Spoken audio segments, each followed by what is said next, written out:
ข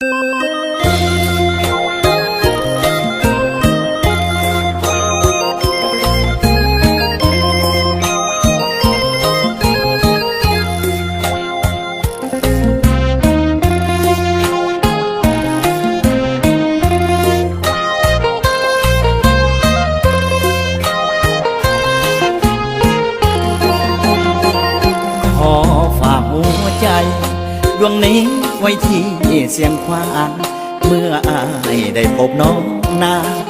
สาวเสียงขวางแดนทงไอหินทั้งงามทั้งเก่งหรือในเสียงเพลงไผ่ไผ่ก็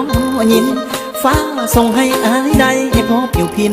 สาวทงไอหินดินแดนวีละกรรมสาวโพนสวรรค์เขาได้พบกันที่ตลาดสนเผาคำสัญญาสาบานสองเฮาเมื่อตอนลมหนาวอายยังจดจ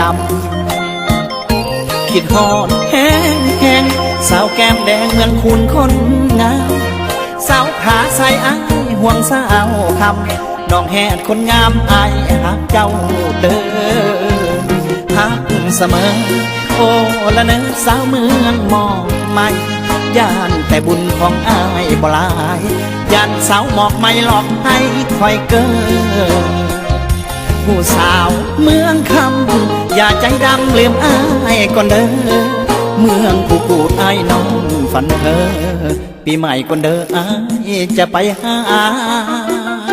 ขอฝากหัวใจดวงนี้ไว้ที่เสียงฟ้าถึงอายอยู่ไกลน้องนาหากว่าจางเสื้อเกิดการดาเก็บเงินได้พออายจะไปขอน้องนางวิวาสร้างสวรรค์วิมานบางป่าหากอายบ่ละผู้สา